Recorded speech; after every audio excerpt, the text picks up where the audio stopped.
Hello, my RT230s, and welcome to another exciting lecture on mechanical ventilation. This one's entitled Mechanical Ventilators, Chapter 45 in Egan's. So let's get right to it.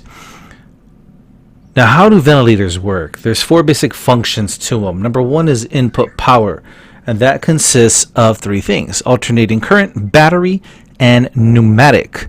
All right. They also have a power transmission and conversion, a control system, and an output where you get to see the pressure, volume, and flow waveforms. Most likely these are going to be our scalar graphs because they will be over time. So one of the inputs that we have in our ventilators is electrical energy. Right? A lot of the ventilators nowadays use electric outlets to plug in and to function, as well as they use a rechargeable battery. So you will see a lot of ventilators have multiple inputs where you can plug them in and they work, but all the while they also are recharging a battery that you can use if you need to transport the patient to the shower, to dialysis, or you transport them to CT, cath lab.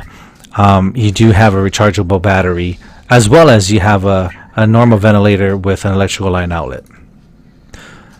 So with our pneumatic, or should I say gas-powered ventilators, I have not seen these as much. I've seen them in our ICU, and that is when power fails and the generator fails, we can use compressed gas to power them up. Remember, they are going to be powered by 50 psi. So if you are the RT looking at the crash cart or looking at the oxygen cylinders in your OR, and you notice that they have E-tanks and they have a pneumatic powered ventilator, you want to make sure that that 50 psi is going to last. So strong recommendations would be putting in an H tank. And so if you're uncertain, you can go ahead and do your O2 tank duration calculation just to see how much, if you have E tanks at full, so that's usually around 2,000, you can go ahead and calculate that and see how long that is going to last if you're using 50 psi. And I'll tell you, it's not going to last that long. Okay, so these are mostly backup to electric power ventilators. Like I said, if the power goes down, generators go down, you have these pneumatic ventilators to help you in those times of need. Okay? Also, these are good for MRIs. If you have to transport a patient to MRI, most likely they might have a ventilator at the MRI suite that you can switch them to, and that is not going to be affected by the big old magnet. God forbid that you accidentally take out the pneumatic ventilator. You put in your normal ventilator, and when you turn on the MRI, it sticks to the MRI machine, and it's sitting right above the patient. So when you stop it, it drops and hits your patient in the face. Yikes! All right, and last but not least, for certain transports, the pneumatics would be really good. Again, you do have rechargeable batteries, so the batteries would kick in. But if you don't, then the pneumatic ventilators would be good to use. So when we're talking about control systems, those are systems that allow the ventilators to manipulate the pressure, volume, and flow. Those are very important because those are what we're going to need to fix the patient's blood gas and eventually correct their breathing. Okay, it says control circuit may include mechanical, pneumatic, electric, electronic, or fluidic components. I'm not going to get into much of that, but just know that a lot of the ventilator control systems do have multiple or combine two or more of these electronic and pneumatic, yada, yada, yada. So again, here is the interface of our Dragermeister. This is our digital display. This gives us input as to how the ventilator is synchronizing in terms of patients' breathing, how well they're breathing, different pressures, things of that nature that give us, the RT, knowledge on how the patient is responding to our ventilator treatment. So it displays a lot of things. You have alphanumeric values, waveforms. You can also have some trend lines. Most likely, though, your vent checks are going to be the ones to be used for trends, but some of these ventilators have built-in trend lines as well. So it behooves you to understand and learn your ventilator at your facility, because then you might be able to pull up something like trend lines where other people don't even know that they exist. All right, a lot of times your ventilators will calculate things like I mentioned in class, tube compliance. They have that capacity to calculate that. So the tidal volume that you do have is the actual tidal volume that is being delivered, because it has already calculated for any type of tubing compliance, as well as possibly some dead space within the tube. And those kind of both tie in together. Typically, they give you all of your necessary data, like your FiO2 pressures, volumes. So it gives you all that information. And again, trends, it helps your doctor, and it even helps yourself see what the patient is doing over time. So alarms.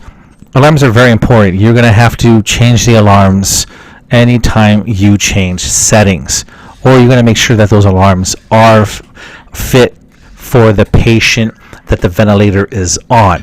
Now, I will say this. Remember, you put the patient on the ventilator first, and then you set the alarms. I'm going to say that again.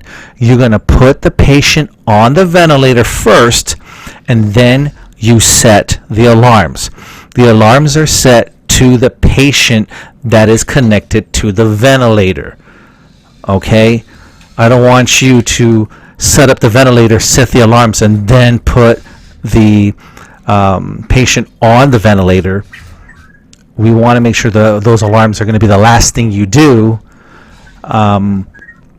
when you set someone up on the ventilator. So, alarms. You have a couple levels here. Level 1 is life-threatening. Any type of loss of power. So this is dealing with more of, it looks like it's more of the machine. If there's any type of machine failure. Or let's just say this, if you hear alarms going off and you don't know what's going on, just change the ventilator. Try not to sit there and have your coworker continuously bag the patient while you try to figure out something. Worst case scenario, switch out the ventilators and deal with that machine later on in your shift when you're done with your rounds. Level 2, it's more of the patient now. It's more patient safety, any leaks, auto triggers, things of that nature. And so with level 2, most likely those are the alarms that you will hear more often than not in the facility. And then last but not least, you have your level 3s, which is more of it's more of like a warning, I would probably say, if you have changes in support, patients drive, lung mechanics. So any type of fluctuations that are not life-threatening to the patient, but is a cause of concern, those are what will fall under level 3. And again, our alarms are on page 1093, table 48-5. Please take a look at that for your normal alarms. And we're going to go over this either next week or in the following week when we start putting the patient on the ventilator for the first time. Right here too with the rate, just make sure that you set it about 10 to 15 above baseline. Now baseline, most likely baseline is just your 12 to 20, but 10 to 15 would be a really safe bet to start or to keep them at, so that especially if you're on assist control, 10 or 15 would be pretty good for them. All right, and again it says always set based on their baseline. We talked about baseline in regards to pressure, and that is our PEEP.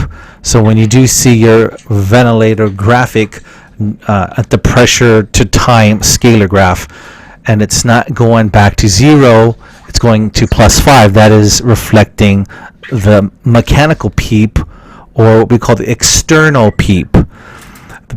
External peep is the peep that you, the therapist, has set, versus internal peep. Internal peep, auto-peep, air trapping, all the same thing. Okay, patient interface. This is what we use to connect the patient to the ventilator. This is what helps us measure how well, or what we say, how synchronous the patient is to the ventilator. You have something called ventilator asynchrony when they are not matching the breathing that you've set on the ventilator, and so they're fighting the vent, or what we call bucking the vent, or what we're starting to get away from the term bucking the vent, because it's not the patient's fault, it's most likely the ventilator, so we call it ventilator asynchrony. Okay, so with our interface, it comes with our tubes, comes with this part right here. That's your wick humidifier, if you guys remember that. You got your, looks like this is a heated tubing. Remember, we had our white and our blue. So it's just basically the tubing is what connects the machine to our patient. So mostly just the hoses and the circuit, and then other accessories like your HME, wick humidifier, bacteria filter, all that stuff. So when we're identifying modes of mechanical ventilation, there really is no standard. A lot of the companies just have fun with the names. They just want to be different, and so on one you'll have for example, the Dragers. It doesn't say assist control, it says continuous mandatory ventilation, CMV. But in the PB840 it says assist control, or AC. All right, so there's a couple ways to go about understanding, but most of the time it's either AC or CMV, for example. Those are going to be the main ones. So assist control, SIMV, pressure control, those are your main ones that you're going to utilize. So when we understand modes, we're looking at inspiratory time and expiratory time. Inspiratory time is basically the period of time that inspiratory flow starts. Okay. So where it starts up to the start of the expiratory flow, that is the time of inspiration. Expiratory time is basically the period where it starts at the expiratory flow and ends at the beginning or the start of the inspiratory flow. All right, and then remember, we have our total cycle time. That is how much time in seconds it takes for one complete cycle of inhalation and expiration. And again, I put in a little bit of a mathematics representation of how we go about doing this. So we'll have a 12 breaths per minute. I convert it to seconds, so I have 5 seconds per one breath. That is the total cycle time. And now knowing how long one breath takes, we can try to determine how long the inspiratory time is and expiratory time is. All right, so here is our practice. Here what you're going to do is you're going to convert from breaths to minute to breaths per second. That's always going to be your big thing, because we need to know the total cycle time. Here it's 4 seconds. Our inspiratory time is 0.8. We subtract the total cycle time with our inspiratory time. Whatever remains gives us our expiratory time. Okay. Here again, what we're trying to find is what is the IE ratio. All right, and we're given inspiratory, it's more inspiratory time or inspiratory control, but it's given as a percentage. So first and foremost, we convert to seconds. That gives us our total cycle time. So we take the total cycle time and you multiply it by 25%, which gives us 1.5. All right, and so that 1.5 is our inspiratory time. We take our total cycle time, subtracted by our inspiratory time. That gets us our expiratory time, which is 4.5. Now, when we do ratios, you can either use the equals button or you can use the colon. So here I just used the equal button. I divided both sides by 1.5. All right, because I need to have 1 on the left side. All right, on inspiration. So inspiration is mostly going to be 1, and then your expiration is going to be whatever you divided on this side, you divide on the other side of the equation, and I got it 3. So our IE ratio is 1:3. Okay. So again, here's another one, but this time it's dealing with flow, tidal volume, and inspiratory time. All right, here they gave us inspiratory time, which is 1 second. So in order to do this, I have to convert a couple things. Number one, I have to convert my tidal volume. So it has to be with liters. I move the decimal over 3 times, and that gives me 0.75 liters. I plug it into the equation. All right, I'm looking for flow. So flow equals tidal volume over my inspiratory time, which is 1 second. So now I have 0.75 liters per second, right, or 750 mLs per second. Now I have to convert to liters per minute. Okay, now here's the thing. Most of the time, flow is in liters per second, I believe. I'll have to double check on that. But most of the time it's liters. No, I'm sorry, it's liters per minute.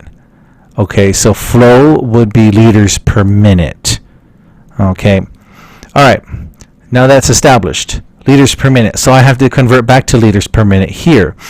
So I have 0.75 liters per 1 second times 60 seconds in a minute. All right. And I showed you on the board that these seconds cancel out. 60 times 0.75 gives you 4.5 liters over 1 minute. So 45 liters over a minute, that is the flow for this particular patient who has a respiratory rate of 20 breaths per minute and has a tidal volume of 750. All right, this is a pretty busy diagram here. This is dealing with 1 breath. Okay, so it's like an inspiration and expiration, and this is a flow waveform or a flow time scalar, because we have time on our x-axis, flow is on our y-axis. And so here, again, we did talk about, you have the square here. This is a constant flow, okay? And then once the flow stops, it drops, and then you start to breathe out, and it comes back to here. So just look at your inspiratory time, starting from here to the very end right here, and then you have this really little small gap, and then you have your beginning of your expiratory time all the way to where it ends right here, and that will be expiratory time. And from this point right here all the way to here is your total cycle time. Okay, so there's some phases that we go through in terms of breathing. First, you have the initiation of your inspiration, then your inspiration, then your end of inspiration, and your exhalation. And again, we did talk about baseline, because when you exhale and you don't go back to, let's say you have a PEEP of 5, all right? When you exhale, the baseline has to go back to +5. If it doesn't, then there's either a leak. If it returns below, then it's a leak. If it goes above +5, then you have some air trapping. Now here it is again. This is the flow time scalar. This time we have a pause. Okay, so if you're having the patient breathe, and then you want the plateau pressure, you press that pause button. The flow is going to stop, because it's a static compliance that you're looking at when you do your inspiratory hold or inspiratory pause. You want the air movement to stop, and so that's why flow will drop, and it will just maintain at 0, and then it'll give you your plateau pressure, and then you'll go back to breathing here. All right, again, notice your inspiratory time. Now this is in flow, so this is the flow time, expiratory flow time, And from here, you do have an expiratory hold or pause. Now, just to remind you guys, inspiratory pause button gives you plateau pressure. Expiratory pause button on the ventilator gives you any type of auto-peeping if they are auto-peeping. So pressing the expiratory pause button is good to see if they are air trapping or not. Primarily with your COPDers, if you know the patient has a history of COPD, then if you start doing your vent checks, I would go ahead and put that expiratory hold button just in case to see if that patient is air trapping. And once you see that, then you can adjust, depending on if they're volume control or pressure control, you can adjust the flow on your volume control, or you can adjust your eye time on your pressure control. So when we talk about breathing, there's work involved. So the work of breathing is the pressure necessary to deliver a tidal volume to the respiratory system. So that is what we call work or work of breathing.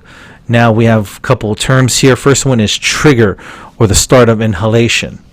Okay, so if I say something like pressure triggered, all right, so there is a pressure that was exerted and that the ventilator read, and so once it read a certain pressure, most likely, let's say negative 1 or negative 2 centimeters of water pressure, and that's because you set that in your sensitivity. So once the ventilator senses that negative 1 or negative 2 centimeters of water pressure, that signifies that the patient is drawing the breath. Once it hits those numbers, the machine will deliver the breath. Okay, so that would be an example of trigger. Cycle is stopping the inhalation. Most likely, if I have flow cycle, for example, as I start to have my flow going, there will be a time where it will sense that there's not much strong flow, or there's no more flow. And so once there's no more flow, the machine will stop inhalation. All right. So remember, you're giving, let's say, a rate of 60, and your flow is going in 1 second, but then after a while, it's the flow goes fast because it's filling the lungs really fast. But once the lungs are full of pressure, guess what? There's less air to push in, and so the machine is going to sense that it's not, the airflow is starting to slow down, and then right when it hits a certain or no flow is left because it can't push any more into the to lungs, then the machine will cycle off and stop the inhalation. So we talked about these. This is a controlled mandatory breath. So no matter what, the machine is going to give the breath. Right here, there's a negative dip. This signifies that the patient triggered the breath, but here the machine cycled the breath, because right about here is when the machine kicked in. So I'm sorry, right about here is where the machine kicked in, because it hit a certain negative number and then the machine delivered the breath. Last but not least, for spontaneous, patient triggered the breath, and since the breath is it's all the patient's doing, then the patient cycled the inhalation, and they're the ones that breathed on their own. And notice here, this one looks like it's let's just say this was like 400 mLs, right, of volume. So notice that they're gonna get their volume. Oops, they're going to get their volume no matter what. And you notice there's no negative dip. So since this is all positive, this is positive pressure ventilation. Here is the dip, but you also have more of the help from the machine. Now you'll see this in SIMV mode with, and I'm going to say this, SIMV with pressure support, because this pressure support is going to give you this much volume. Because sometimes when the patient is barely switched from AC to SIMV, their tidal volumes might be low because of the lack of strength the diaphragm has. And so normally we like to work out the diaphragm by placing the patient on SIMV so that diaphragm can actually work. And also to strengthen the signal between the central nervous system to the diaphragm to help it contract and expand so that the patient can breathe easier, to the point where now the patient is going to breathe by themselves, but they may not have as much volume as what we delivered, and they may not need as much volume. Maybe they're not there to take that big deep breath. This is just mostly reflecting their tidal volume, and so that this type of breathing for the patient is normal. We talked about our pressure volume loops. Okay, so we have scalar graphs, and those are pressure, volume, and flow over time. These are more of volume over pressure. This one is pressure volume. Okay, yes, so this is volume over pressure. All right, so if it's controlled or it's machine, if the machine triggers it, then you'll notice that it's on the positive side. Again, as for orientation, that this is your y-axis, x-axis. On the right side, top right is your positive, top left is your negative, and then the bottom here is negative as well. As you notice here, it is going all on the positive side, so it is more machine triggered. Here, we identified this as the fishtail. If you see the fishtail, then we know that this is a spontaneous breath, but assisted by the machine. Right? So this would probably be more of your IMV.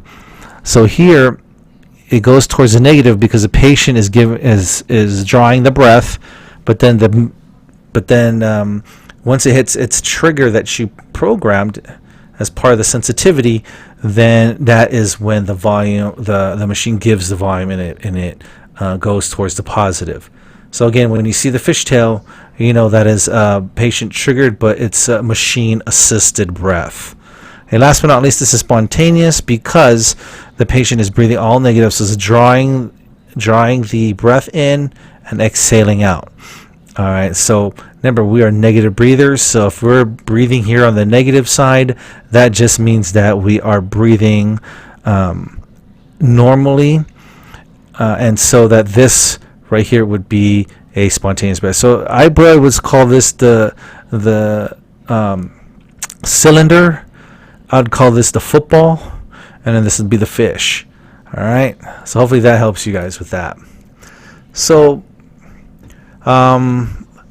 with this particular slide, what I want you to take away from is your airway resistance. Airway resistance is more of the top parts of your airways.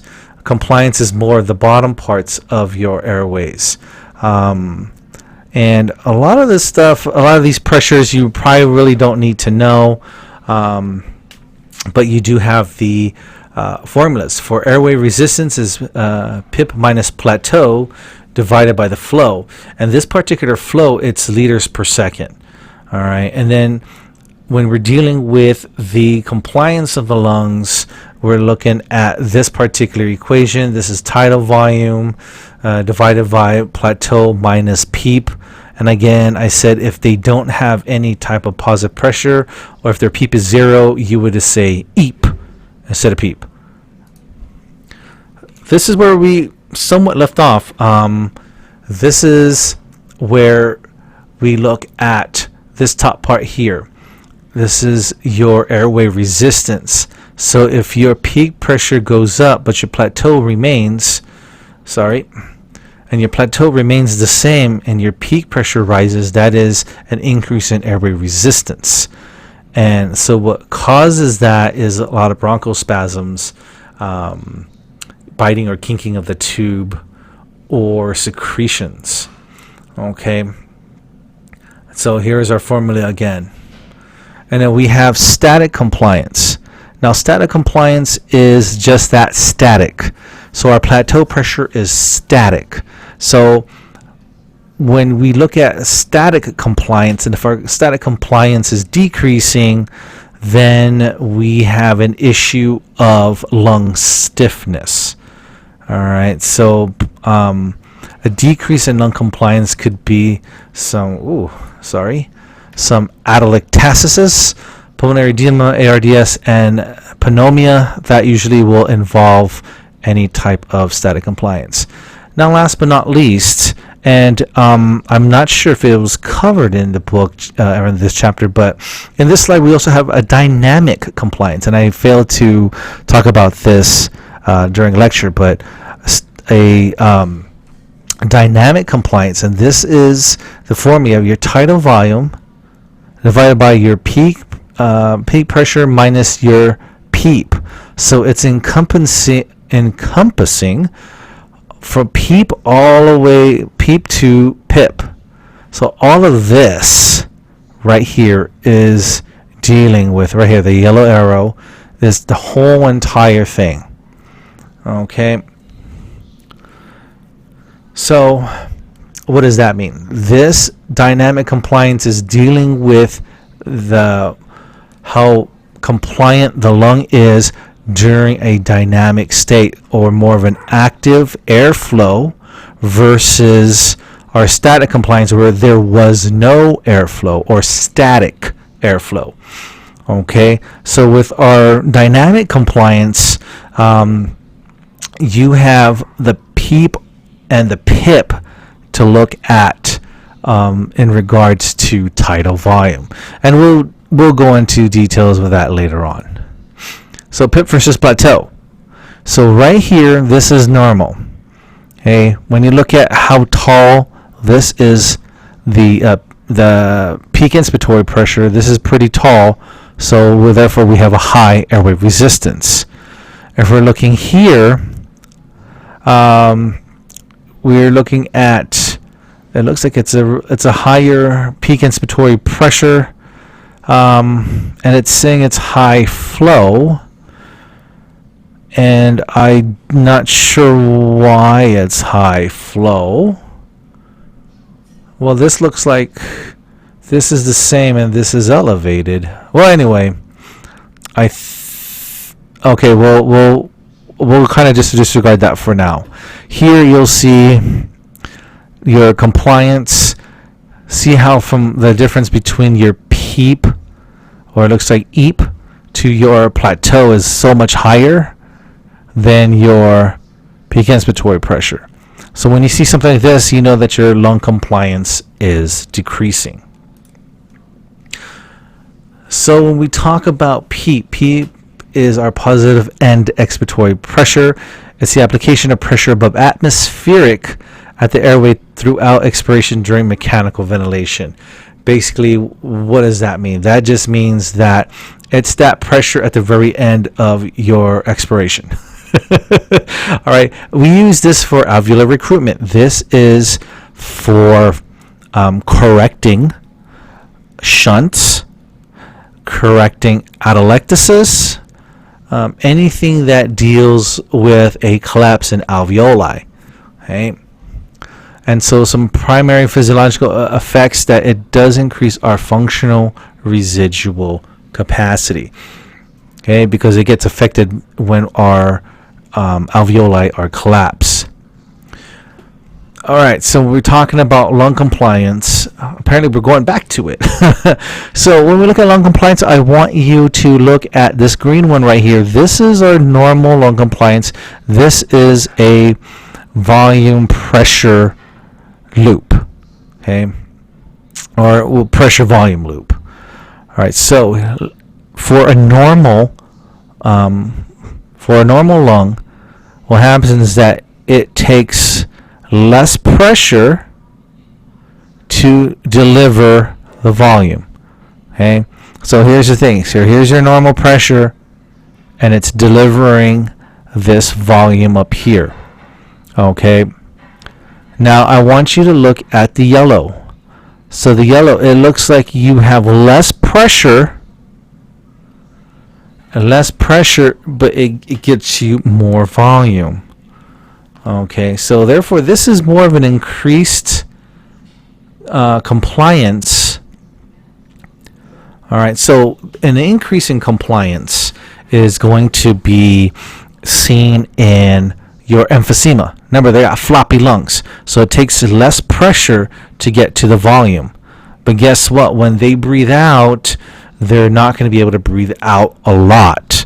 So that's where we're going to have to increase our pressures to get more volume out. Now, let's look at this little red one right here. This red one, it takes more pressure to get to the volumes. This is a decrease in compliance. Because of the fact the lungs are stiff, it's going to get me a lot more pressure to really stretch that lung to get to the set tidal volume. So when you have something like this, this is more restrictive. Okay, so when you start seeing it laying down further and further, that you'll most likely see in ARDS, because your volumes are going to be a lot lower because the lung stiffness is going to be higher. All right, so if my lung stiffness is higher, it's going to generate more pressure, but I might have lower tidal volume. So it's going to lay down. It's almost going to lay down. Okay, so it's going to kind of go out this way, hit this pressure, come back, but it might hit this line and then narrow back down. So once you see that, that's more restrictive, and the further, I guess, the more laying down it presents, the worse it is, because you have high pressure and then you're going to have a low volume. So if you're at the last phase of ARDS, guess what? You can't ventilate that lung at all, because it's so stiff of all the hyaline membrane, the fibrous tissue. It's just not stretchable. So even if you try to help the patient through volume control, you're going to get such high pressures just to get to at least this low volume that you can possibly cause a pneumo, and that's definitely more dangerous. And when it hits that last stage of ARDS, like I said before, all you have to concern yourself with is the code status. So there are times where you will have something like this happening. We call this beaking. Now, beaking shows that we are over distending the alveoli, because if you look at the pressure volume loop, right about here is where you need to stop. Okay, but you keep on adding more pressure and it's going to over distend the alveoli. Okay, so just remember too, when we inflate the alveoli, deflate the alveoli, when it constantly does that, you have a lot of shear forces, and that can damage the alveolar wall. And so again, with doing this, we're creating overdistension. Remember, we're hyperinflating it, right? So when you hyperinflate a balloon, and you stop, you're constantly stretching it. Guess what? It's going to become more emphysemic. So that's something that we don't want happening. And so when you see this is beaking or overdistension, that you want to dial back down the pressure. So here's one. Let me break it to you this way. On our pressure volume loop, it's not going back to zero. That is because they have a baseline of most likely either a PEEP of +5 or maybe +10. That is why it's not returning here. So it looks like it might be a +10, a PEEP of +10. So it's going to start at +10 here. The breath is going this way, but yet it's not returning here. It just stops. So put it this way, if there is an incomplete loop, it's going to be an air leak. So the patient's leaking somewhere. And by this time, your low tidal volume is going to alarm. This graphic might even be smaller, because since there's a leak, it's not going to deliver that much volume because of the leak. Oh, sorry. Just making sure you guys are awake. All right. So we've seen air leaks in a pressure volume loop. In a flow time scaler, here's what happens. So this is not really so much of a leak, but this is more air trapping. So when I look at the flow scalar and my expiration, it's supposed to come up here, but it doesn't. It stops well below. So if it doesn't return, if it's down here, you have some air trapping. Okay, so again, if it goes back to the lower than what the baseline is, then that is some air trapping. So in our flow volume loop, not the pressure volume, flow volume loop, we also see that it starts at 0, flow comes up, and then the volume comes in, and it doesn't return to normal. It kind of stays out here. Then this is air trapping. All right, so it's returning up here, and it goes back up to the 0, and that's where the next breath starts. So we have some air trapping here. So here you have, let's see, you have flow scalar up here, you have pressure scalars here. All right, so let's take a look here. Peak inspiratory. So this particular one, we have kind of a narrow type of flow, and then you also have a descending ramp. That's what this particular thing is called. So in the middle here, this is our normal inspiratory time, expiratory time. All right, so that gives us that peak inspiratory pressure. All right, so if I have a low flow, if I didn't set my flow correctly and it's shorter, guess what? I am not going to achieve my peak inspiratory pressure. Okay, so when we go here, I have a long I time and a really, really short E time. All right, so what happens here is that now I have inspiratory time, so it's prolonged, and it's kind of hard to see what that says, but prolonged plateau pressure. So when I come up, it's going to be up here, and then I'm not going to be able to come back to baseline. So I will have some auto-peeping or air trapping. And that's normally the case, because when you have a long inspiratory time and a short expiratory time, you can't breathe out all of that carbon dioxide, or you just can't exhale all of your air. So if I breathe in really slowly and I blow out fast, and then I have to breathe in again, I am going to have air trapping, because I don't have that full exhalation to get all the air out. All right, and then along with the prolonged plateau pressure, let me see, it says short expiratory time causing auto-peep. All right, so again, when we start talking about flow, okay, so when we want to fix auto-peep, I want to take some time right here to reiterate this concept. To fix auto-peep, what we're going to do is we're going to decrease our I time so that we can increase our E time. Okay, I'm going to say that again. To correct auto-peep, what we're going to do is we're going to increase our flow, which will shorten our I time, and therefore increase our E time. And with that increase in E time, that's going to give the patient enough time to blow out all that air, and instead of air trapping, this line would come back to baseline, which in this graph looks like it's a +5.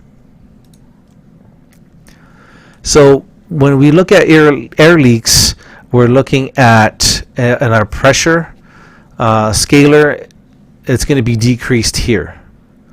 So when you're looking at the graphics and you notice that there are different heights in your airway pressures, that could possibly be a leak. So that's something you might want to investigate. Here in our minute ventilation,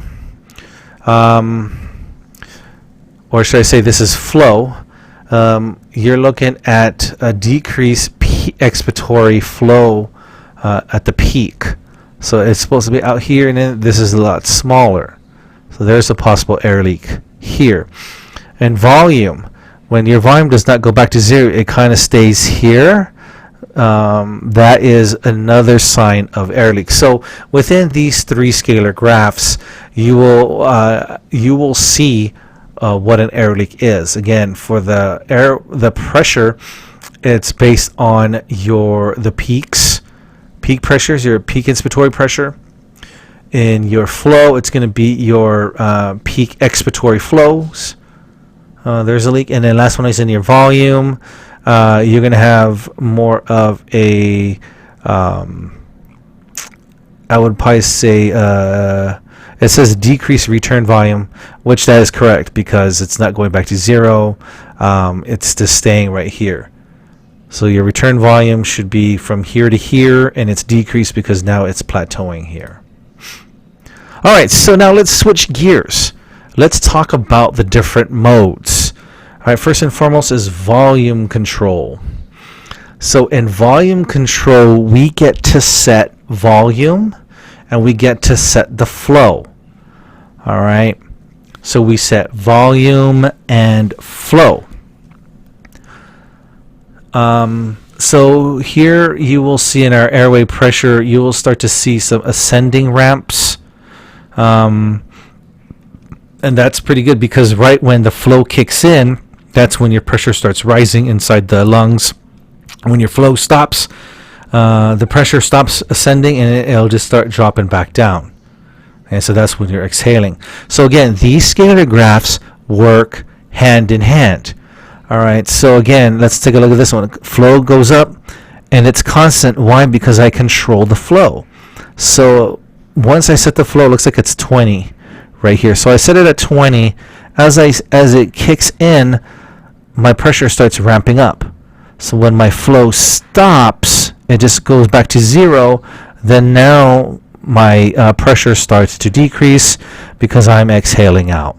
So that's how you look at this. So with our Dragers, where you set the parameters, you have your tidal volume here, and then you have your respiratory right here, your flow, and then your PEEP.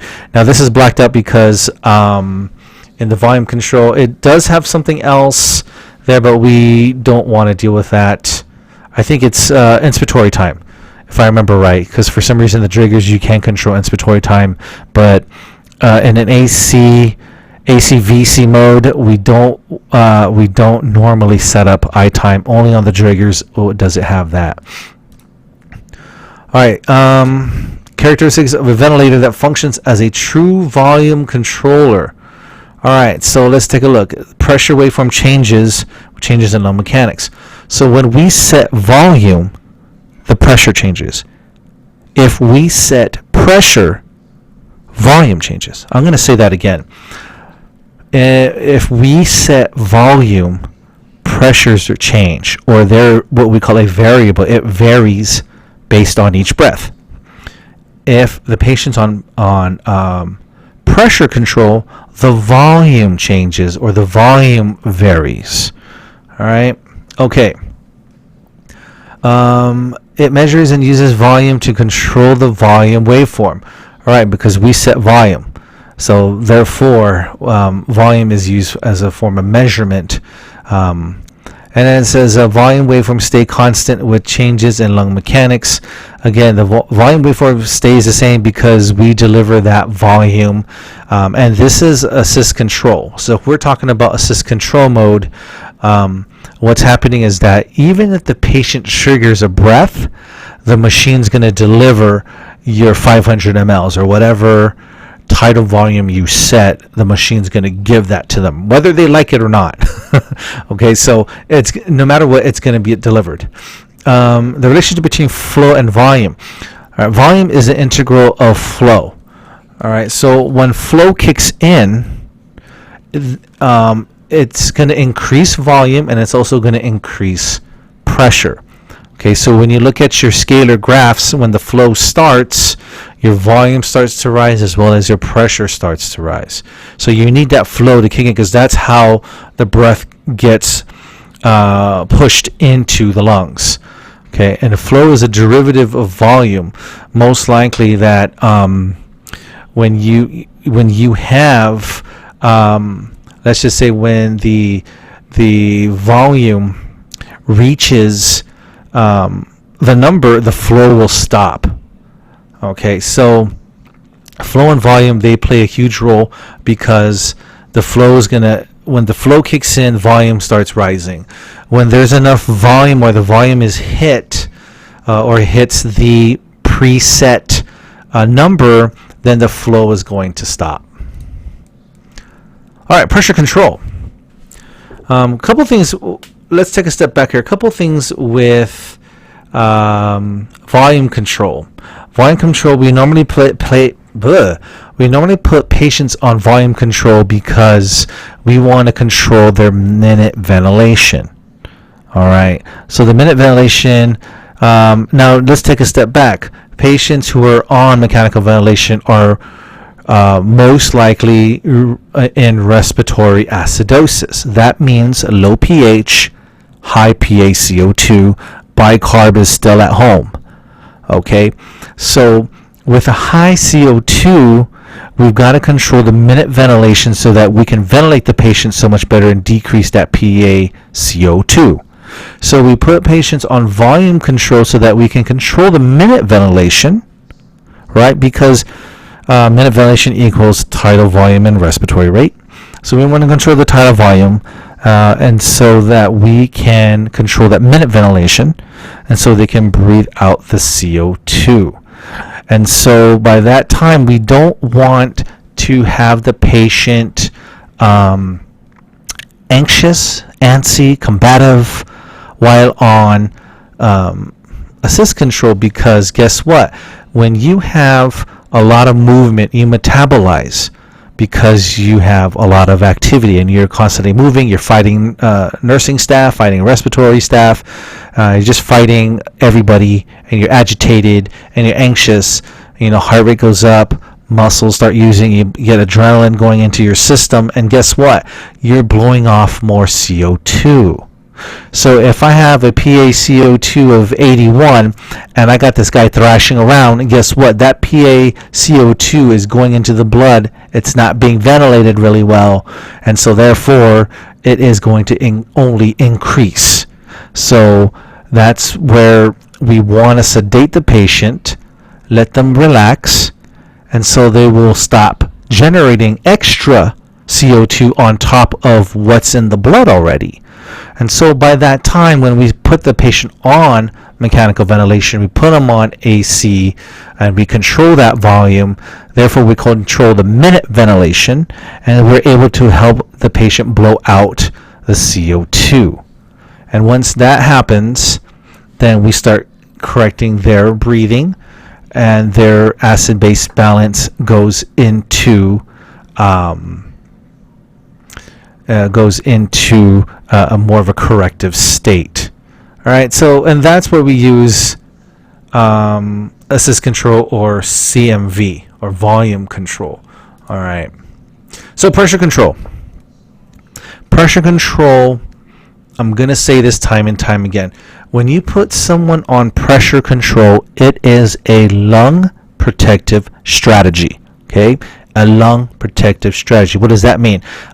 That means if the lungs are getting stiff and the pressures are getting so high that it could cause a pneumothorax, then we want to control that pressure.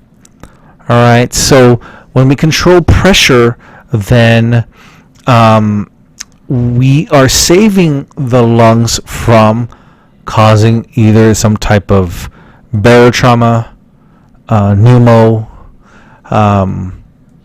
any type of, because you have like volutrauma, barotrauma, all that stuff. We're protecting that.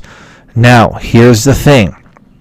If I am on pressure control, volume varies. Most likely, if I have a patient with ARDS, they will have really, really stiff lungs. So even if I put them on pressure control, that's fine and dandy, but their volumes may not be adequate for a proper minute ventilation. So that's where your battle comes in.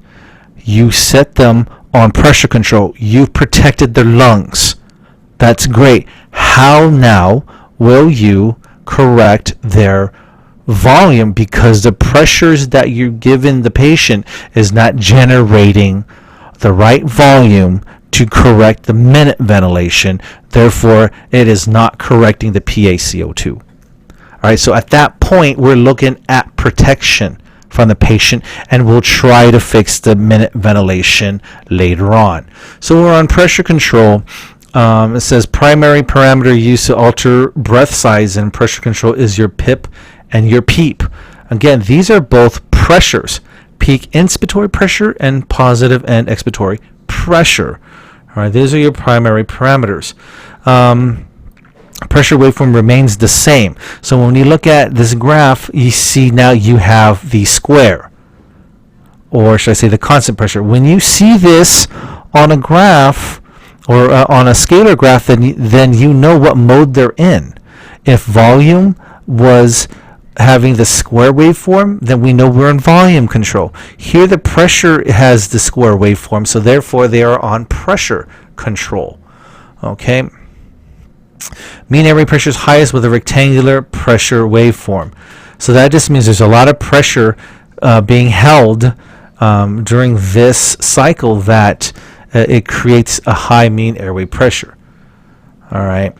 So this is again our Draeger. You start seeing that when the flow kicks in, pressure goes up, and you'll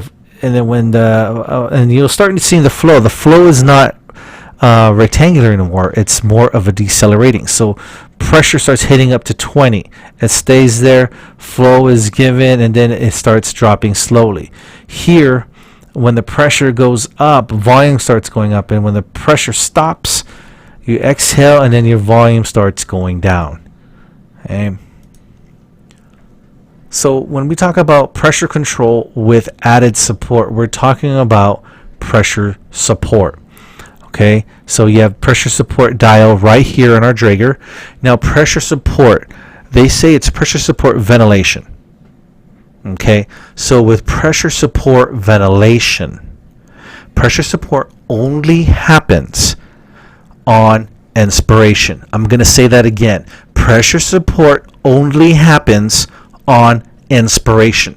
That's important because a lot of students think pressure support's its own ventilation, that every time they breathe in and out, they're getting extra pressure. That is not the case. It only happens on inspiration. All right, so pressure support basically overcomes resistance caused by circuit and endotracheal tube. All right, there's a lot of resistance there because you have a lot of dead space, and you're going to have much more turbulent flow rather than laminar flow. All right, so when you have pressure control with support, notice here on our Draeger you have the PCV plus. All right, so when we go into lab and you're working on the Draegers, you want to make sure you want the PCV plus to get your pressure support, and you'll see the dial right here. Okay, and so here you'll notice that our pressure here is constant, and then you have a flow waveform that's decelerating. Okay, so again, you can tell here this is constant, and then when your flow is decelerating, then you know flow is not in control. Our pressure is in control. Okay. Time and flow control. All right, so most likely when you have time that's being controlled, time is basically controlled based on respiratory rate. Okay, again, that's why we talk about finding total cycle time. All right, so when we talk about time as a trigger, it's because of the respiratory rate, and it's because of the total cycle time. So if every breath is 5 seconds, right? So you breathe 1 second, or it takes you 2 seconds to breathe in and 3 seconds to breathe out. Right when you hit the 6th second, you start to inhale. All right, so that's where our time comes in when we're talking about time triggered.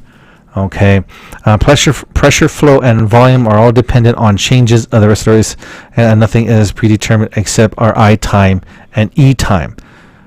Okay, So if I have a patient and I set the respiratory rate at 10 and they stop breathing, guess what? My machine is going to give them 10 breaths per minute. And yes, for you morbid people out there, we can ventilate a dead body. I've seen it. I've heard stories about it in subacute. Okay, you at night, you look at them. They're breathing. You're thinking, oh, they're sleeping. Okay, I'll quickly and quietly go in, do my vent check, and I'll leave. And then when it comes to final rounds, which is basically around 4 a.m., you go see the patient. Patient's blue or they're white.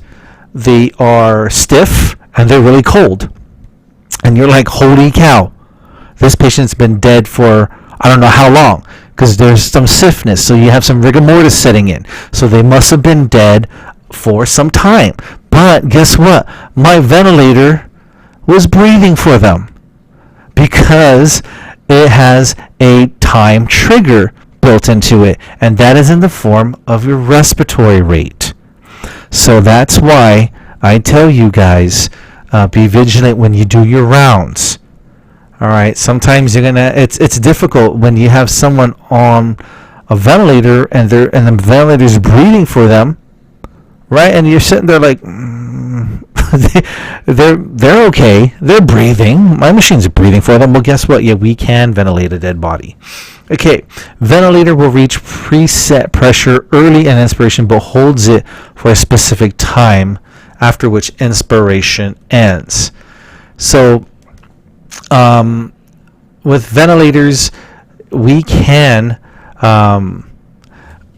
if it's time triggered, most likely, and if we get any type of variances and let's say pressure or volume, the machine can delay the breathing.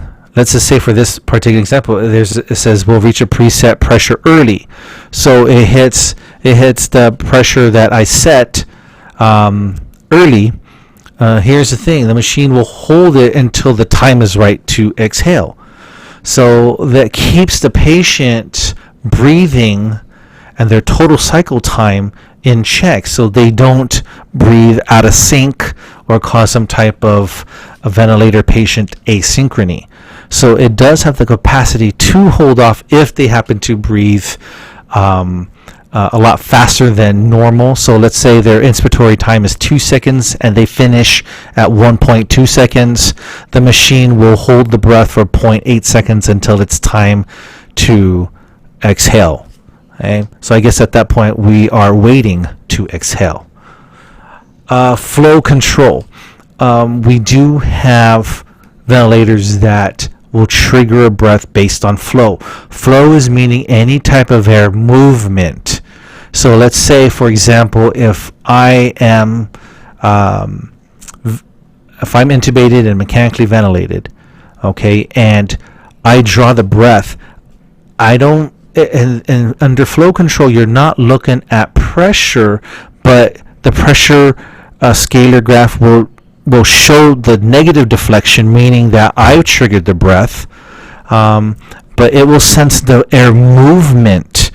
So if it senses the air movement at all, so I could just be sitting there, and then right when my diaphragm drops and air moves, then that's going to trigger the machine to give me the breath. So that is where we have flow control. It says a ventilator's pressure waveform changes and a patient's lung mechanics change, but its volume waveform remains the same. Let's see. Here it says the device does not directly control the delivered volume. So if you have a pressure waveform and it stays the same and your volume is not directly delivered, so most likely under flow control you will see a constant waveform, and then you have your pressure and your volume looks like it's a little bit more, they're going to be more varied. Actually, I take that back. Let's see, pressure waveform changes, okay, but its volume waveform remains the same. So volume is going to stay the same, but then again, the machine is not controlling volume, it's triggered through your flow control. I hope I didn't confuse you. Again, with flow control, it's all about the flow.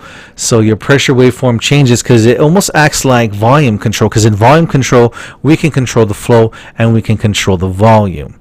But when you have some type of ventilator with a flow control, we're still acting as if it is under volume control because the pressure waveform changes and the volume waveform stays the same, right? Because it's volume control, but yet it's not directly controlling the delivered volume.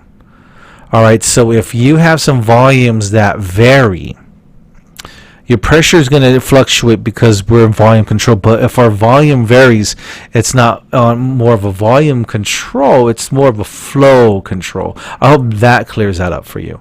Okay, so just remember these two parts under flow control and you'll be fine on the exam. All right, so in terms of breaths, there's signals to trigger. You have time, including time and changes in airway pressure, volume, or flow. So a lot of these can signal the machine to trigger the breath. So I talked about sensitivity. I talked about triggers, right? It triggers the breath based on sensitivity. So sensitivity describes the amount that the trigger or cycle signal must change before inspiration starts, or I'm supposed to say or stops. Okay, so for pressure sensitivity, we set it at 0.5 to 1.5 centimeters of water pressure. Now here's the thing: if it hits 0.5 to 1.5, now it's going to be a negative 1.5 to a negative. Sorry, let me say that again: negative 0.5 to negative 1.5. If the machine senses that dip in pressure, then it will trigger the breath. Okay, and then so if you're setting sensitivity to flow, you're going to set it to 1 to 2 liters per minute. Our baseline flow would be 10 liters per minute, and the trigger would be 10 liters per minute. And most of the time, patients are okay with the flow. And so you have 2 ways of setting sensitivity. We'll talk about that in lab next week. Flow, I time, and tidal volume. We've gone through this before, where we have flow equals tidal volume versus I time. Okay, so again, going through all of this, we have to convert 2 liters per second, solve algebraically, then plug in numbers. So here's our question. Flow of 35, inspiration time 1.7. What is the approximate tidal volume? So we solve this algebraically, and we get flow times I time equals tidal volume. So what we did here is we multiplied both sides by what are we looking for? We multiply both sides by I time, so the I time crossed out, and then you have the I time here. So flow is 35 times minute, so we're converting to seconds, so that's 0.58 liters per second. So since our tidal volume, we have inspiratory time 1.7 times our flow, it gives us 0.96 liters, or 1 liter, or if you don't like decimals, it's 1,000 mLs. That is our tidal volume. All right, so we talked about triggers and cycling. Triggers is when you start the breath, and cycling is when the breath ends, right? Or should I say the inspiratory phase ends. Now we can trigger it by the patient, and that is signified by a negative dip on the x-axis. And then you have machine triggered, where you don't have that negative dip, it just starts going up. So that is your machine triggered. Okay. And so most of the time when it's machine triggered, it's mostly triggered by the time, right? And time triggered is based on your respiratory rate, which boils down to your total cycle time. Now, patient cycling, meaning to say that the patient stopped the inspiratory breath, and so it's patient determined. Flow cycling is a form of patient cycling because the patient is generating the flow by dropping the diaphragm and pulling air into the lungs. Okay? So when you have machine cycling, the machine stops it. So based on the time it takes, so let's just say our total cycle time is 5 seconds. I time is 1 second. E time is 4 seconds. After 5 seconds, on the 6th second, you're starting to breathe again. Or after 2 seconds, the machine will stop the flow. So therefore, you will start to enter into an expiratory phase. Spontaneous breaths basically is ones by the patient. It is triggered and cycled by the patient. Mandatory breath, triggered and cycled by the machine. So remember what I wrote on the board. Machine or mandatory equals machine. Spontaneous is you. It's all you. Okay. CMV, continuous mandatory ventilation. Okay, so we determined we can have volume control or pressure control. Now we're talking about continuous mandatory ventilation or assist control. Okay, so here, spontaneous breaths are not possible between mandatory breaths because every patient trigger signal in the trigger window produces a machine cycled inspiration. I'm not sure if that's correct entirely because we've had patients that was able to trigger breaths even though I put the machine, for example, at a set rate of 12, AC of 12, or CMV of 12. Sometimes patients breathing 13, 14. Now, I'm not sure if it's because it's CMV versus assist control, because assist control, and that's just what the name implies. The control part is the machine delivering the breath, but the assist part is when the patient triggers the breath. So on an AC mode, this is not entirely accurate, but possibly on CMV, your patient cannot trigger the breath, because most likely in assist control, patient can trigger the breath, but they're gonna get that tidal volume that you preset into the machine. Here, the mandatory breath frequency for CMV is the set minimum value for the frequency. That's correct. So if I set it at 12, it's going to stay at 12. It will never go below 12.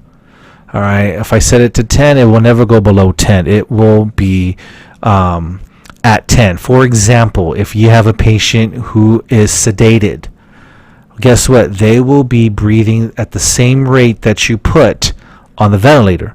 Right, this is what we call riding the vent. I think that's just respiratory slang, I want to say. They're riding the vent. Basically, the vent is breathing for them. A total frequency may be higher than the set frequency, but never below it. Again, that's true. So if you set the respiratory rate at 10, it will not go below that. All delivery breaths are initiated and terminated by the machine. That's very important on a CMV, that it's all machine driven. Right? So IMV. So you have intermittent mandatory ventilation. Here on this slide you have S. S means synchronous intermittent mandatory ventilation, because back in the day they did have intermittent mandatory ventilation. But when we set the respiratory rate, right, and the patient was breathing in between breaths, it would not synchronize the breath. So let's say I was breathing out at the time where the machine was supposed to breathe in. So as I start to breathe out, the machine's going to push air in, and then I'm going to start breathing in. Or how about this? I'm barely taking my breath when it's time to deliver the breath. So then I get what's called breath stacking. So I breathe in, and then all of a sudden I get more air rushed in. All right, so it was very uncomfortable for patients. And so someone said, let's synchronize the breaths. So depending on when the breath started, either it was triggered by the machine or the patient. So let's say if I started breathing, then the machine would recalculate, okay, the total cycle time for this patient is 6 seconds per one breath. He just took a breath now, then it's going to count 6 seconds after. when it hits the 6th second and I didn't trigger a breath, then the machine would breathe. And then after 6 seconds, or let's just say 5 seconds, I took a breath. Then it will calculate, okay, he took a breath on the 5th second, so I'm going to, after 6 seconds from that breath, I'm going to trigger a breath again. So depending on how I breathe, if I breathe fast or breathe slow, the machine is going to synchronize my breath and give the next breath based on the total cycle time that was programmed. Okay, so mandatory breaths are set. They are delivered only when the spontaneous breath fails. So if I continuously breathe, it is not going to trigger, the machine is not going to trigger a breath.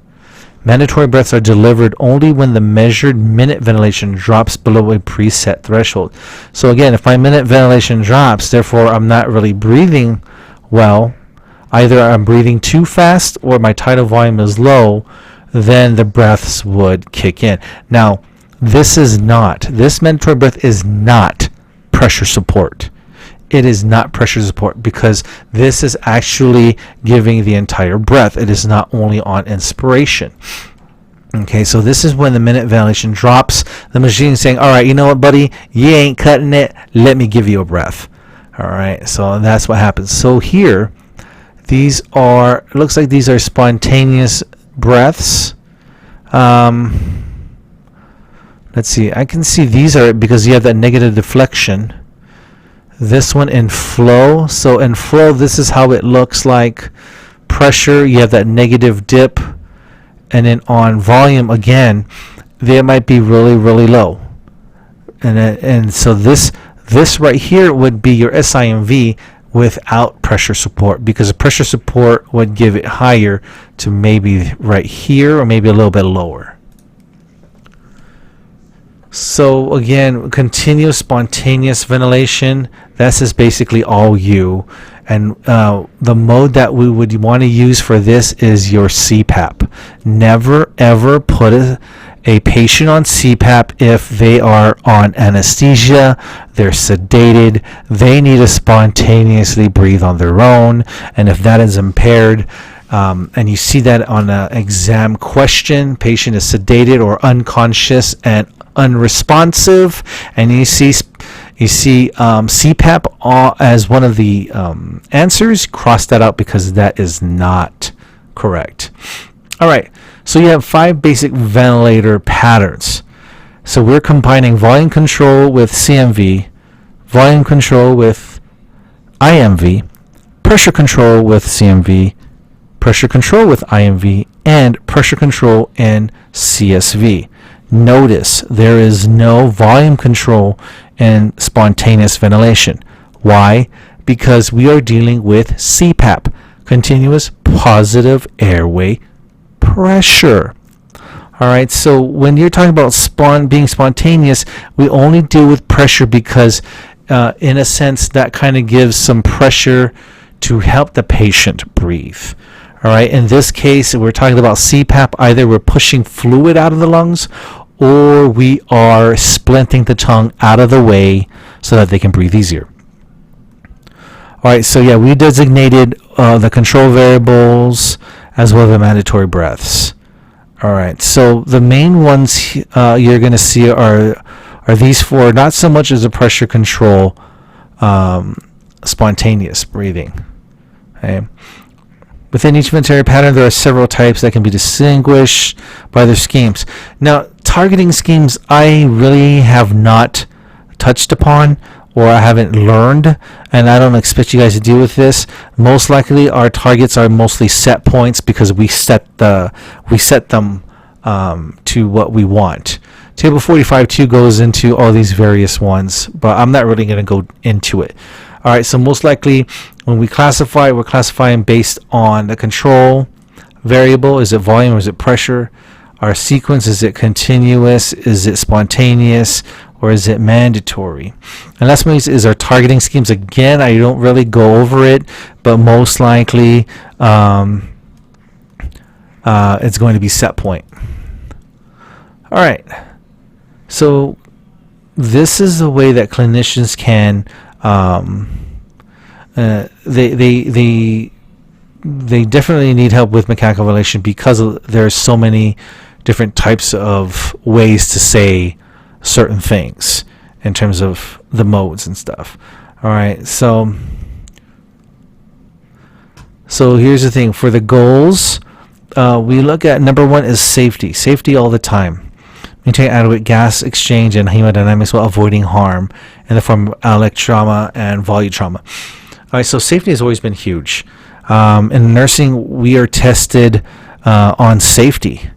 We want to make sure that we are safe practitioners. And respiratory, same thing. You're being tested on safety. That's why they say what is the best answer for the patient, because most likely that is going to help them the most, and it's going to be the most safe. Comfort. I talked about synchronizing the patient and the ventilator, because when you have ventilator asynchrony and you can't stop it, the only way you can remedy that situation is if you sedate the patient. And then liberation, just getting them off the ventilator. Sometimes it's easier said than done. So we have some types of ventilators. We have conventional ones, which are the ones that you normally see on the floors. They produce breathing patterns that we want to mimic physiological normal values. Maximum breath rate limit 150 breaths per minute. All right. And then we have high frequency ventilators, which you'll see more in 240 and with the little babies. They produce respiratory frequencies that are much higher than physiologically possible and tidal volumes that are less than anatomic dead space. So you breathe faster with smaller volumes. So that's going to be definitely for our little babies. Critical care ventilators, they have a lot more things attached to them. They can possibly do some end-tidal CO2. They can possibly do some other, I guess, if you had like hemodynamics, they might be able to give you the readings of your central venous pressure or your right atrial pressure, mean arterial pressure, and all those kinds of things. Subacute ventilators, they're very less sophisticated. The ones I used the most was the Esprit ventilators, and they're pretty basic to use. And again, you're not monitoring so much. You're just monitoring mostly your PIP. Some facilities, they may monitor plateau, but most of the time they don't. So it's mostly just PIP, tidal volume, respiratory rate. Right? And then you have home care ventilators. They're portable, and they might be attached to a oxygen concentrator like in French Park. You have your LTVs or laptop ventilators, your LTVs, and they also bleed in oxygen through a concentrator. So that might be something you might see in a home care setting. Transport ventilators, they're definitely very, very light. The ones that I used before were called the Newports. Very, very light, very small. Same circuit. You had your bacteria filter circuit. Most likely on the Esprits, we had the same circuit. So I just switched. I would switch out the circuits, and I'll just take on my own. And then when I got back to the hospital, I just put in a new circuit for the patient. And they also have rechargeable batteries, and they are very small and very lightweight to carry around. Non-invasive ventilators, we're thinking mostly home care. But they're starting to have smaller ventilators in a critical care setting, as well as the subacutes. But most of the time, let's say if you're in critical care and you're weaning, we can still put someone on BiPAP when they have an endotracheal tube or a trach tube. And it's also in subacutes. We also have in the Esprits, we had BiPAP, so we can put them on BiPAP when they're trached, and we can see how well they can breathe on BiPAP. And home care ventilators on non-invasive, it would primarily be more of your CPAP, because if you have a diagnosis of OSA, then you would be prescribed a non-invasive ventilator, which would be your CPAP. And And again, with these non-invasive ventilators, they are used for patient comfort. That is it. Hopefully you guys understood everything. If you have questions, go ahead and send them to me through Google Classroom. I don't really check the YouTube videos comments very often, so if you had questions, just go ahead and put them on Google Classroom, and I will have the next chapter up and running soon. All right, guys, thank you so much. Hopefully you enjoyed it. Don't forget to like and subscribe. Have a good one.